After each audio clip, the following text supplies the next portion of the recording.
I'm your chair for today.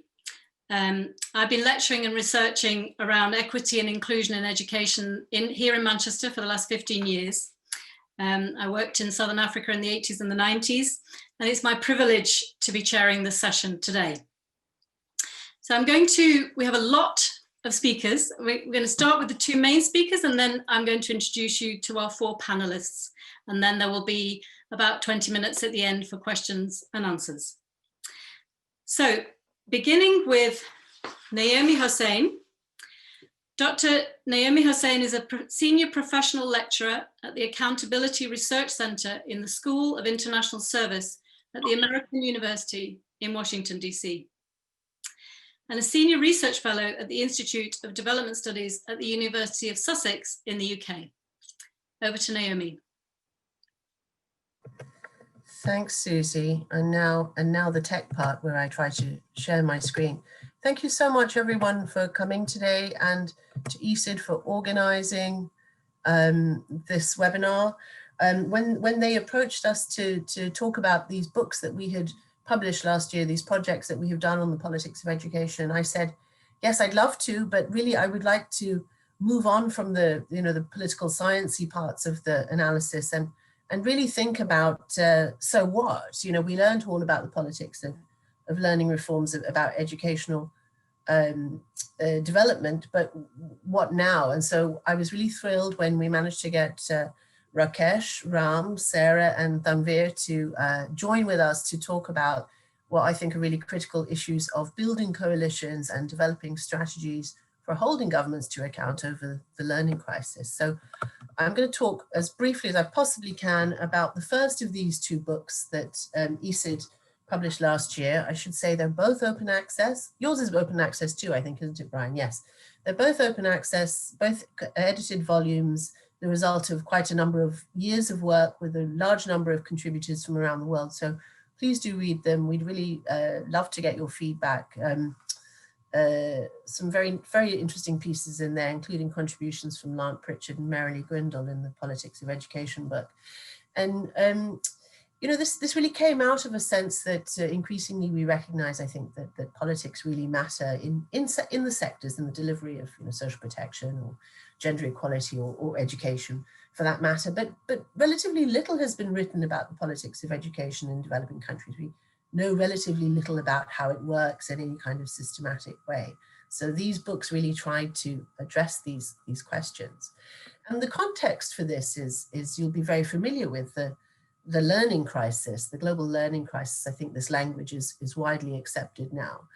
The irony is, of course, is that the world saw this really impressive gain in enrollment and in access to basic education over the last 50 years. And I think sometimes we don't reflect enough on how remarkable an achievement this was. When you look at this graph, you think that 50 years ago, half the world's children in the global south did not have any chance of going to school. And now, in theory, at least, we all do, or they all do. And there has been an important political explanation for that convergence of access, and that is that political elites the world around, particularly in the post-colonial period, immediate post-colonial period, were very keen to invest in basic education systems to expand provision, national integration, development, modernity, all sorts of elite ideas about the purpose of education were important. But we know now, of course, that millions are also being left behind. So lots of kids are in school, but comparatively few of them, as this great figure from the Global Monitoring Report at UNESCO shows, 250 million kids are still not learning how to read and write. And that's a large proportion of those are actually in school. So there is a systemic crisis. The numbers and the facts and the figures are astonishing when you look at them. So much money is going into this, and yet there is a huge systemic global challenge of raising reforms, raising learning standards. And one thing we would have loved to have done is to try to relate political and political economy factors to educational outcomes, but it became very clear very, very early on that was a really big lift. We couldn't do that. There's too many factors going on. But what we could do is we could potentially show how political and political economy issues shaped elite commitment to adopting the kinds of reforms that would enhance learning. So our question really was, under what conditions, under what political conditions do elites support or adopt and implement learning reforms? And this is the science bit. Don't be fearful, everyone. I'm not going to go on about this for a long time. This is just the theory part. Our theoretical framework essentially said what we think is important here is the balance of power on the one hand, a kind of stable balance of power, which we call the political settlement, and how that interacts with the sector, with what's going on in the policy domain, as we call it. So the nature of the bureaucracy, the kinds of resources and capacities they have in that sector, the legacies of past policies, how these interact together produce the kinds of elite commitment and state capacity for the reforms. And we had 6 country cases, which are really quite in depth. And really, I think if you're interested in any of these countries, Bangladesh, Ghana, Rwanda, South Africa, Cambodia, Uganda, please do read this book, because we spent a lot of time on these case studies, and they're very rich. And they were selected really to represent a range of different kinds of domains of power. In some, you had a comparatively competitive kind of balance of power. In some, the politics was really dominated by a single elite coalition. In some, the bureaucracy was quite impersonal and quite strong. In others, it was more clientelistic and personalized. And so we had a kind of range of types of examples from across these. I'm not going to tell you all of the details. I'm going to jump straight to conclusions, because I want to open up the discussion for this question about how to build coalitions and what kinds of strategies work for holding governments to account over learning reforms. I think one of the really important findings was that, nowhere really did we find that the politics were actually supporting a stronger elite commitment to learning reforms. It just, nowhere, but for different reasons, it wasn't happening in different places. The politics mattered, but it mattered in different ways, shall we say.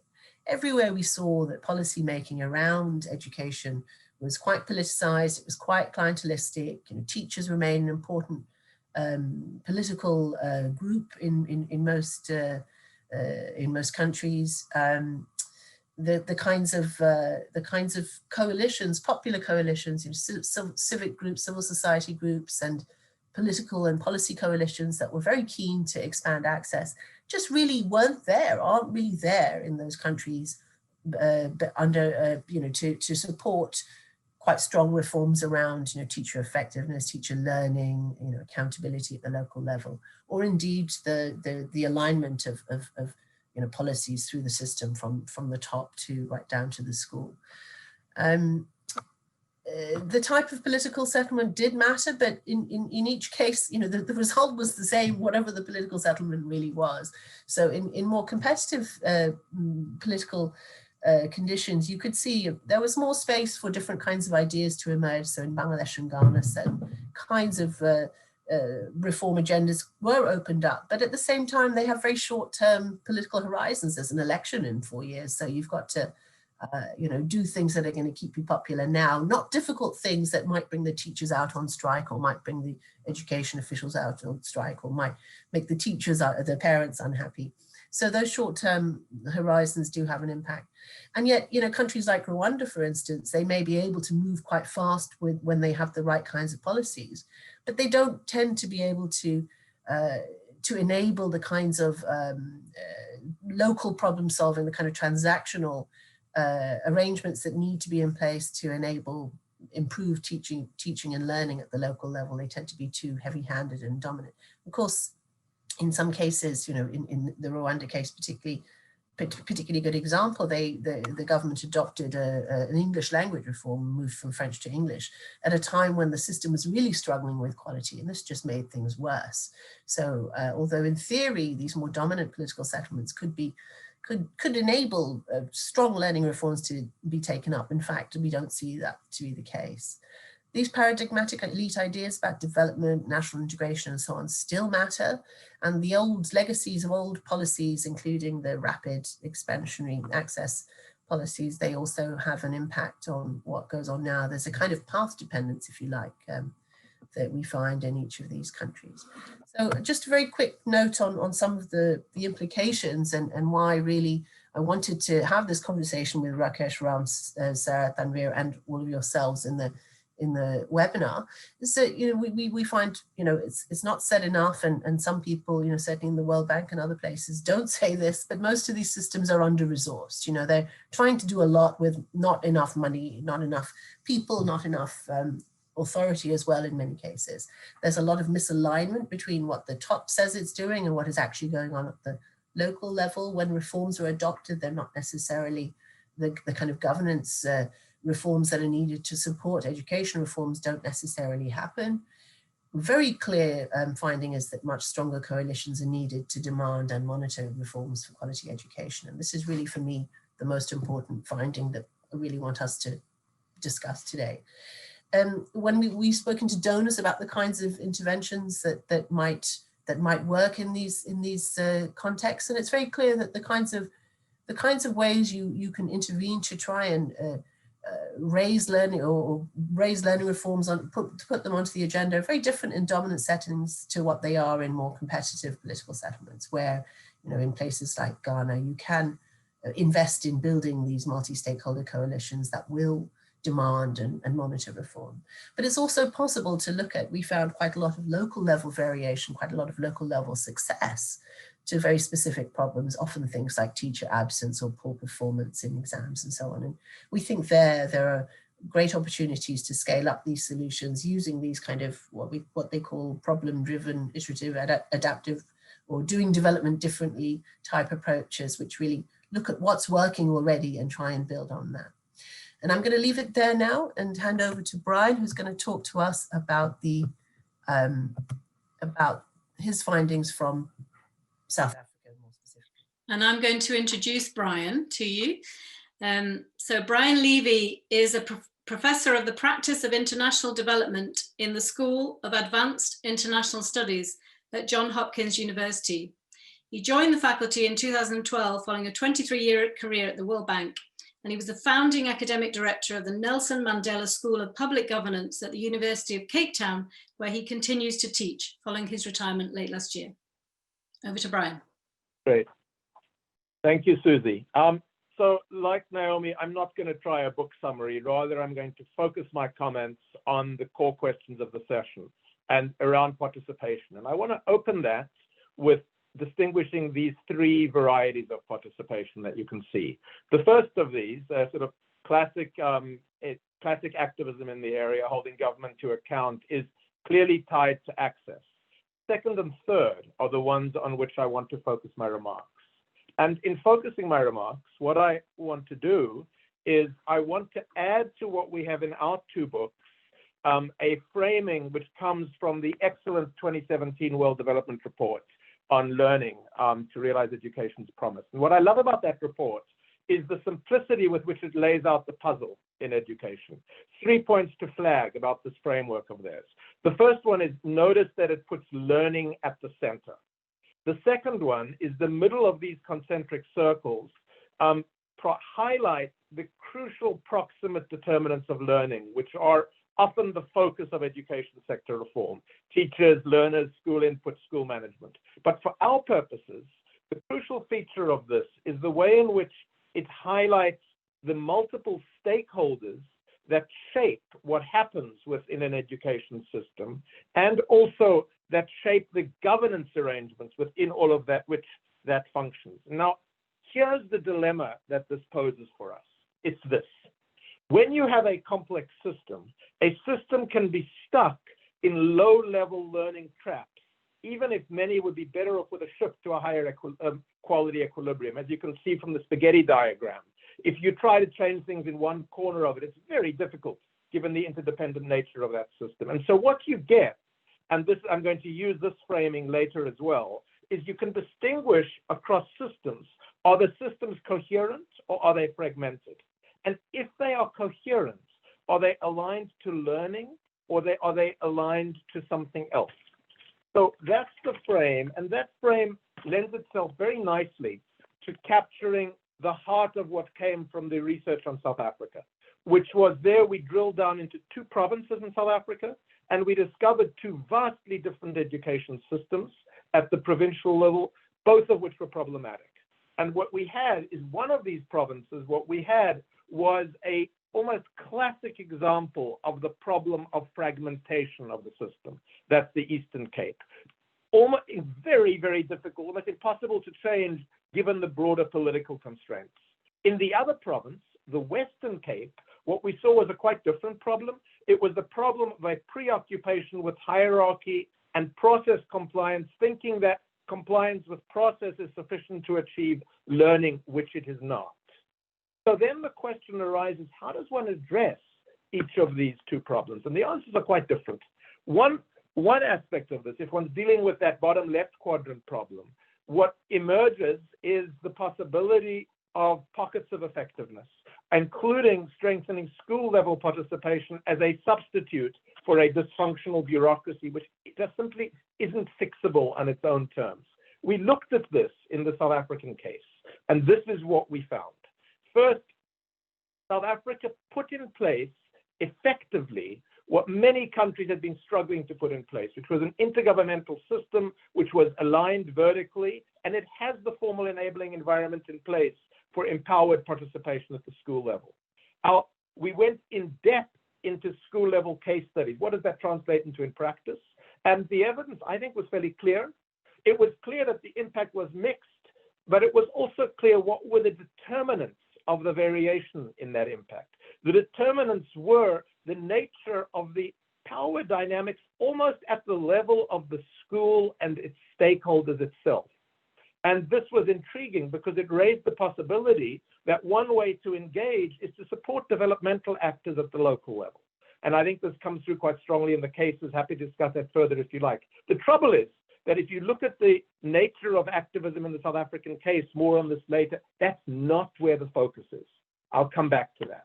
Let's look first at the second problem, the problem of process compliance, which is the issue in the Western Cape. What you will notice here is that I have added to tell the story, and it's in the book, I've added to tell the story of the case of Kenya. Why Kenya? Here's why. Kenya has 1/5 the resources of the Western Cape. Nonetheless, even when you control for all the other variables, it turns out that Kenya outperforms the Western Cape education system. And that is not because of the quality of bureaucracy. Why is it? Here's why. What it are these two features. It's basically participation. It's the results are available, so the information is there. And critically, if you look at the last part of that quote, there's an expectation of performance on the part of the community, and there's an engagement of the community with the school, which in some sense is monitoring, affirming good performance or sanctioning bad performance. So that leads, looking at that Kenya Western Cape example, to the following. It signals the power, which is what Kenya captures for us, the power of the transformative idea, the notion of active citizenship, the notion of all for learning, very central in Kenya, deeply rooted there, plus the other aspects of participation that this slide happens. Now, let me say this, though, in another way that takes us back into the WDR framework. Here is what a low-level dysfunctional equilibrium, which can be tied to access but out learning and process compliance, can look like. And I flag in this each of the stakeholders and the way each of the stakeholders reinforce this dysfunctional equilibrium, which is described here. And notice in particular, I've flagged here, obviously unions are part of that in relation to civil society. I've flagged a version of civil society engagement in which it is not focused on engaging parents and communities. They're more marginalized. The focus is around what I called here the confrontation, infrastructure, and rights focus. What would an equilibrium that was supportive of learning look like? It would look like this. It would look like a world, if we start on the left, where the political and bureaucratic actors are championing learning and engaged with learning. It's a world where unions are engaged with teaching as a profession. And it's a world where civil society activism, by contrast with the previous slide, civil society activism is centrally focused on learning outcomes, supportive of communities, supportive of the engagement of parents and communities. Now, what did we find in South Africa? And I have to say that one of the things, in all truth, with this work, having completed the research with a broad team, being enthusiastic about where it led, was not able to shift the discourse away from a preoccupation with hierarchy. And the notion that getting the hierarchy right is necessary and sufficient to improve the learning outcomes. And what this slide is capturing is a summary of the different drivers of this preoccupation with hierarchy in the South African case. And the question that all of this leads me to ask, and I ask it not just in the context of South Africa, in fact, I ask it more broadly, is this question: does the type of activism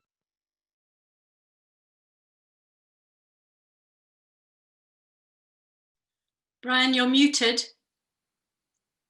Brian, that's... Got it, unmuted. Sorry about that. Does the type of activism that is practiced by NGOs, does it support a learning-oriented equilibrium, or does it in fact reproduce in a particular way the dysfunction of the low-level equilibrium on the bottom left? And that's where I will stop. Thank you. Brilliant. Thank you both to Naomi and to Brian for starting this webinar off in a very thought-provoking way.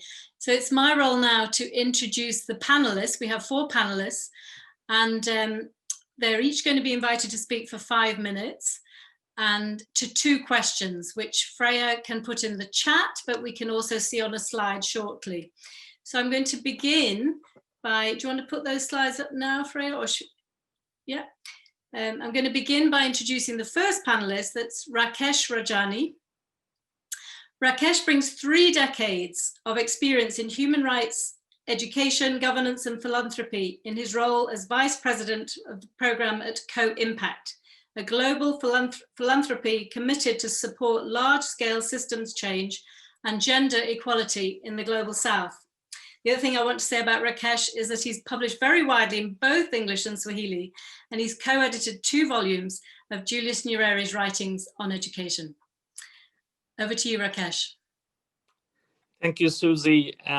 Really appreciate this. I'm going to tell 2 stories from Tanzania, stories of failure of education reform that I think resonate with some of the points that Naomi and Brian made. The first is one of something called Big Results Now, which was launched in 2014 to try to make a huge push for improvements in education. This borrowed from a Malaysian model that had been apparently successfully implemented in Malaysia. It was a combination of a kind of technocratic evidence-driven approach with stakeholder workshops facilitated by McKinsey consultants from Malaysia, and with very, very high level buy-in involving President Kikwete and big donors such as the World Bank and DFID fully behind it. I participated in it through my organization Twaweza, and we succeeded on a number of things. We succeeded on centering on learning outcomes, particularly early grade literacy and numeracy, based on the results of the work of Uwezo led by Sarah Ruta on our panel. We also succeeded in making this data disaggregated at the school level be made publicly available so everyone knows how well their school is doing. And thirdly, to connect a kind of bonus incentive payments to the schools based on their performance, and not only payments, but also kind of performance recognition that was given, certificates, media coverage, getting to meet the president because you did so well. For about a year, this was the biggest thing in town, in the policy world at least, and among the development class. It was super exciting, and everybody, there was a lot of energy, a lot of money behind it. This was going to now save us from the fact that we were kind of not, doing so well. Then came the elections, and once the elections came, it was, this whole agenda, the focus on learning outcomes got put aside. We went back to infrastructure. A new president was elected from the same ruling party. And what was Big Results Now is now, within seconds, it felt was not even small results. Later, the whole thing died with a whimper. I think there are many reasons for this, but I want to highlight 3. First, this model was imported from Malaysia, where the structure of government and politics, and particularly the civil service and at the subnational level, is very different than in Tanzania. So what might have worked there could not, because the underlying incentives and how things function were very different. Second, the whole effort was in effect a vote of no confidence in the bureaucracy. So the kind of usual bureaucrats, policymakers in charge of education in Tanzania were in effect put to the side. They participated in these workshops, but the whole show was run by the consultants. Their mandate was taken away, and they kind of watched with a certain passive-aggressive amusement there. And then as soon as the show ended, they went back to doing how things were always done. Third, that the stakeholders who are there, and while they represented a broad range of people, they no ways represented any significant constituency, such that when the convening by the president's office stopped, there was no independent power or movement that was pushing this agenda, and I'll come back to this. So this is the story of one failure, and if you go now, big results now is nothing in Tanzania. Well, you could say, well, it's no surprise if you look at it, McKinsey, donor-driven, what did you expect? So let me come to a second story, which was not at all donor-driven, very much driven and led by Tanzanians and the Tanzanian political class. And this was precipitated by a crisis in 2012 of the national Form 4 examinations. That's the 10th grade examination results. These results showed that 60% of the candidates got division 0. Division 0 is like getting an F. And this was a huge crisis. It was all over the media. Parliament discussed it. If you turn on the radio shows, this was there. You went to the communities. There was a huge national crisis. Like, what does it mean for the country of Nyerere to fail so miserably? The prime minister formed a commission, a high-level commission, to investigate what happened and to come up with recommendations. And I was a member of that commission. I was appointed that member. What happened, and one of the things we were asked to do is was the problem the actual examination, the measurement tool? Very quickly, it was established that in fact, about the only thing that had integrity here was the National Examination Council. It was in effect telling the truth. And the core problems was a complete misalignment of how the ministry and the education system was organized and how the resources were used in relation to the purpose of learning outcomes. We came up with a number of very, very practical recommendations in this report. The problem was that the commission took much longer time than was expected. Part of it is the commission members kept asking for more time. And in many ways, the kind of political crisis started to dissipate by the time, as the commission continued to do its work. Internally, you need to also know that the commission was highly remunerated with incentives and allowances and so on. Yes. Okay. And I'll try to wrap it up. 2 minutes. And suddenly, so it took a very long time. Everybody took these fat allowances. I was the only commission member who refused to do so. So it became a self-serving body. And then at one point, suddenly the commission announced its summary findings. I found out, I was a member of the commission, but found out about it through the press. The summary findings had nothing to do with what we had actually found. The chairman of the commission was appointed permanent secretary in the Ministry of Education. And the decision was that the examinations should be redone. And when they were redone, we got much better results. So the narrative was that these examinations failed. In conclusion, I want to point out 3 things that I think were behind both these failures. First, the learning crisis, while it is owned by some in the policy class, it is not the concern of any broad constituency. Parents are interested in the passing crisis, not in the learning crisis.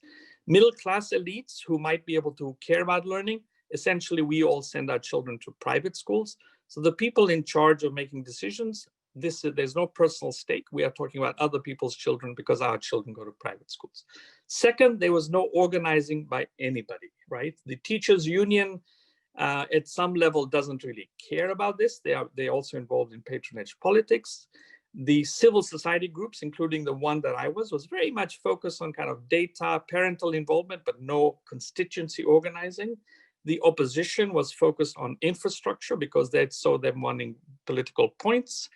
And the government and its donor backers had no idea of the implementation of the local incentives.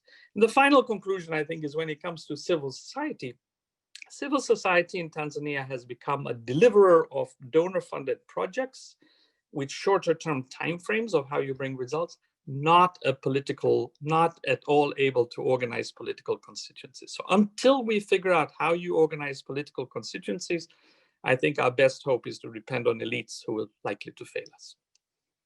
Back to you. Well, thank you, Rakesh. That was very thought-provoking. It's now my pleasure to introduce Sara Ruto. Sara has served as Director, CEO of the People's Action for Learning, known as the PAL Network, since its inception in 2015. PAL is a South-South partnership of organizations working across 3 continents. Member organizations conduct citizen-led assessments and citizen-led actions aimed at improving learning outcomes. In 2009, Sara initiated the citizen-led process in Kenya that currently operates as Uwezo, and thereafter served as regional manager of Uwezo East Africa at Twaweza. So Sara, I understand you might have difficulty with your internet connection. We may not be able to see your screen, may not be able to see you, but if we can see you, that would be great. Are you there, Sara? Thank you. I will try, but if it gets shaky, please let me know. Okay.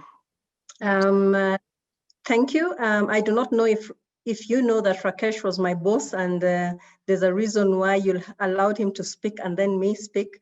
So it looks like as a student, I need to follow his art of telling stories so that he will say it was worth his time and he supervised me well during his time. But thank you very much for inviting me here. And I'd like to look back to the 10 years or so that after I left the university and moved into the civil society space, and what that has meant in terms of trying to push for learning outcomes, and if at all the political class has listened to it or not. And I'd mainly base my examples from Kenya, because I think context really matters. And even though we have 13 members in the PAL network, I wouldn't speak, for example, about Mexico. Felipe, who is here, would be a better person to speak. And one of the things that when I look back that allowed us, because I think we did meet with some extent of, I don't want to use the word success, but we did move the discussion somewhat in terms of making learning outcomes matter in Kenya. And one of the things that I think helped us was the policy alignment. In a sense, you know, politicians, parents, everybody is interested in education and wants the best for their child. And that is often a good place to start. So when you start with the unifying vision, it becomes easier to move that path. Indeed, some might focus more on infrastructure, on books, on whatever it is. Publishing companies might be more interested in the profits, but at least they connect somewhat to in education. And I think that is a positive thing. And so getting this policy alignment helps, because what happens is that when you are in the civil society space and trying to talk about something, and you know, 7 years ago, not many people were talking about learning outcomes. The learning crisis, learning poverty had not been coined at that time. And so having a space in policy to anchor you and say, this is actually what you have stated as the government of the day that you want to do, I think was the first important thing that gave us a place to stand. Seeking government institutions that have been, that have come up in order to, you know, address assessments was important. And I think it is good that when you are an actor in the civil society space, be smart about where you want to stand to be able to do what you want to do, so that you can, we do not have many resources, so that you can push the agenda forth. And therefore the civil society, the citizen-led assessment process that we used as a way of changing the discussion, and this was something, a methodology and approach that was borrowed out of India. We domesticated it in Kenya, Uganda, and Tanzania as Uwezo, and many others have been using it, and together we are now known as the PAL network. I think it did things differently. And so if you want to shift people's attention, you cannot use the old tricks. You have to do things differently. And one of the things is that we decided to talk about learning, not in the school, not in the government offices, but in households, because that is where children are. We decided that if this was a process of getting to know how children are performing, so that you use learning, data on learning as the basis for discussion. And I think this is what will bring us closer to the diagram Brian was showing on the World Bank. When you want to put learning at the center, then everything about how you discuss has to be related to that learning. And our choice was to focus on learning basic literacy and numeracy. And instead of bringing experts from Nairobi, from the cities, indeed from London or wherever it is, you make the volunteer who lives in that context to be the expert so that they can collect that particular information. And through these processes, I think we were able then to collect information in a different way that enabled the people who need to know this information to use it because they have participated in getting it, and therefore it becomes alive. It is not just a graph somewhere. It is something that is useful. You're in a process where the approach allows you to make sense of your reality. The second thing, and which my former boss has said, is that we also liberalize this data. Open source was not something that was very common at that time, but it was available. If you wanted to use it, you can use it. And so we found smaller organizations, NGOs, were able to use this information to also do their own actions at the various places they were. And through this national, indeed regional process, and now that has become global south of getting this information, it enabled others to also have the same evidence to be able to use. And so I think while obviously policy making is not always evidence-based, I think there is a place, and it is important to continue ensuring that the evidence we get at least does make sense. And it does push the ladder. It does push the discussion, because today we are no longer talking about why it is important to address learning outcomes. It is in the policy realm. There is a huge education reform going on in Kenya. Those of us who are outside in the civil society space were invited and were told, you kept on making noise out there. Now come and help so that we can see the reforms happening. And so it is a discussion that has taken 7 years. Let us not imagine change comes short, but it does come. But I think it needs big things. And Uwezo and these learning processes, the assessments were huge. You know, the surveys were countrywide, they were huge. If you want huge results, you have to do that. The second thing, before I see Susie's finger telling me my time is up, is that I've always thought about the word citizens. And I like and I believe that citizens can make things work. And the citizens do not just belong to one space. Citizens are not only found in the civil society space. There are also citizens in government. I think when you find those citizens who believe that it is their responsibility and their moral duty to do something, then it is important to work with them. And very often, when I look back at Uwezo and what made us work, it was because there were citizens in government who created an enabling space that allowed us to be able to have policy conversations, even not when we did not have those particular relationships with policy actors. And these citizens of goodwill in government or elsewhere need to be nurtured. And that is why when we are talking about doing the citizen-led process, we don't think that it is because there are some people who are more citizens than others. They are everywhere. There are citizens in a village, in a country, global citizens. And when as citizens we unite, I think we will be able to move the ladder so that when I read the title, as I did of your webinar, and I don't know why it struck me as strange that politics and learning, I don't know why it struck me as strange. They seem to be strange bedfellows, but it shouldn't be, because we need to nurture all citizens to be able to ensure that every child learns, because they are the future. Thank you. Thank you very much, Sarah. That was wonderful. Now it's time to move on to our third panelist today. That's Tanveer Muntasim. Tanveer joined the Global Partnership for Education Secretariat in 2017. GPE is the largest global fund solely dedicated to transforming education in low-income countries and a unique multi-stakeholder partnership.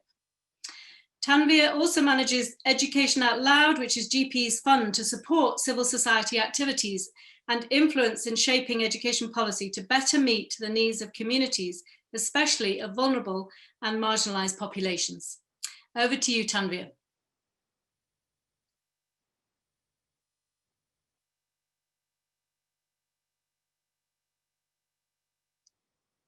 Not lost him, have we? Tanveer?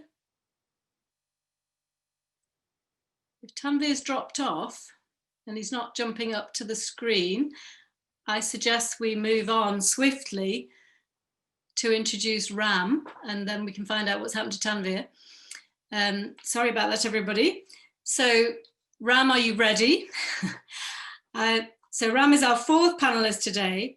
Ram Gair is the program manager of the National Campaign for Education Nepal, a coalition of more than 409 organizations in Nepal. In addition, he's a member of the SDG Forum, which is responsible to work on aspects of SDG implementation and monitoring in Nepal. Over to you, Ram, for your presentation.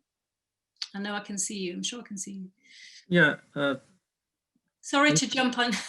No, it's fine. It's fine. Yeah. Right. Thank you very much.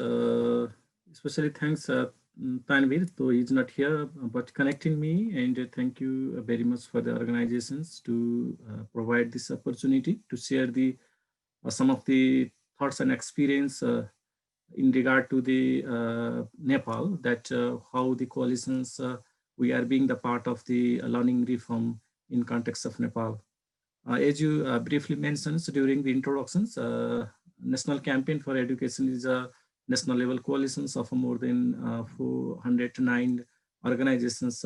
They represent, it includes the community-based organizations, INGOs, teachers organization, and journalist groups. And we especially focused for the policy-based, evidence-based advocacy to improve the public education system, especially provide the quality educations to the marginalized communities.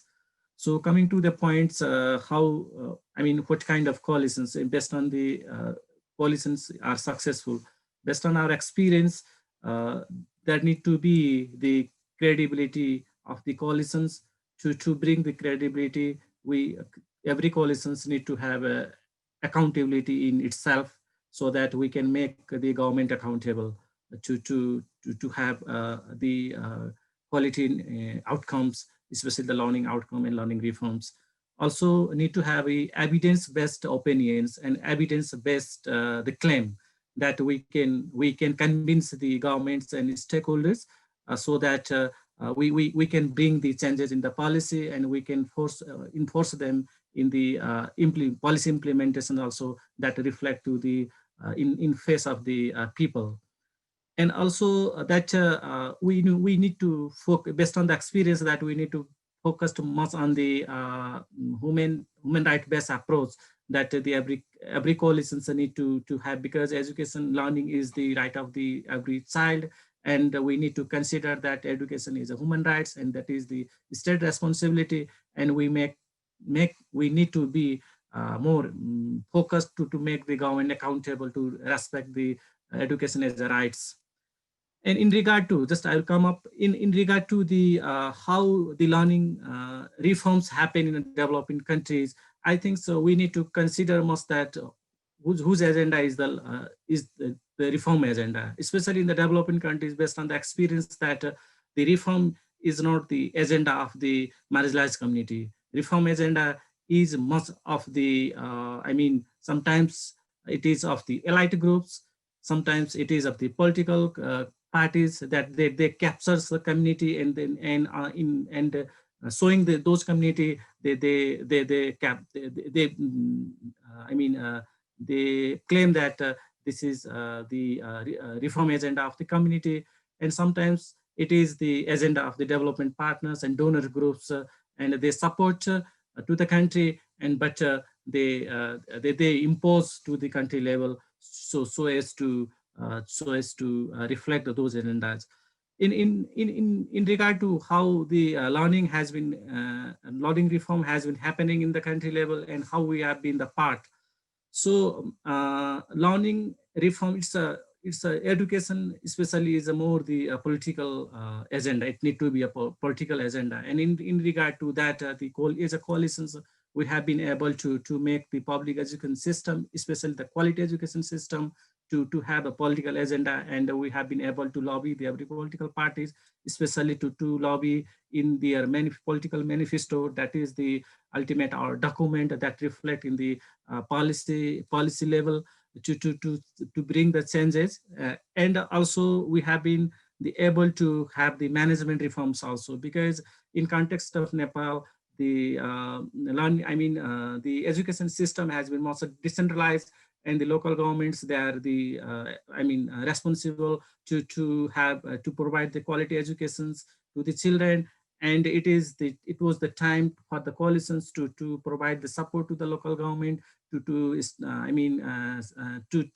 enhance their capacity so that they can better deliver the result to in favor of the people. So we were able to be a part, and also we were able to influence to have a learning environment, especially in preparing the child-friendly learning policies, and school as a zone of the peace. These are some of the policies that talk about the creating the enabling environment to support the quality learning of the student, and also the financing reforms. So because since the education is the fundamental rights, is a education.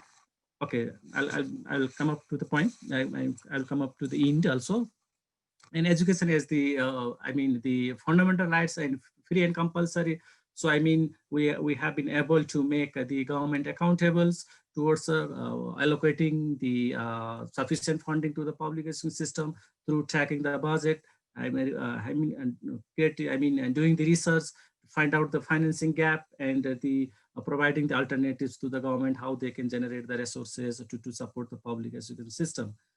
And so since for this that we have been able to influence in this reform as a coalition through the participation in the local education groups. This is the forum of the different stakeholder, government, development partners, civil society, teachers groups, journalist groups, and we have been able to bring the voice of the marginalized community and mobilize the community and the people, so that the people, they can engage in the policy process, and their voices are heard there in the policy process, and they build the capacity of the members. Because since the civil society are more capacitated, they can participate in the policy process, and they can also better influence the government to make them accountable.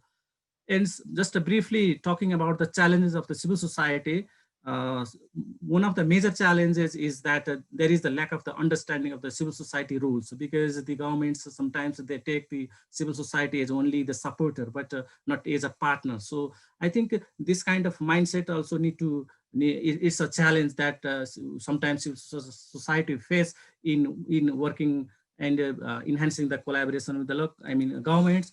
And also there is the sometimes the governments, they ignore the critical civil society, because they favor the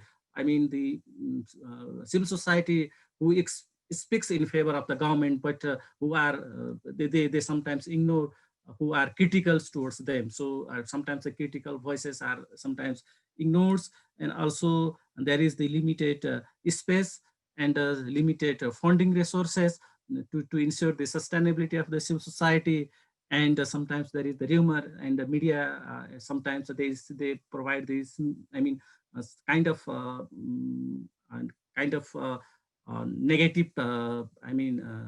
message regarding the civil society, and that sometimes is a challenge to work with civil society as a partner of the government. Civil society is the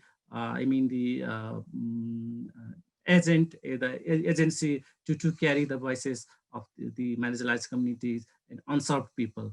Thank you very much. Thank you very much, Ram. That was really great.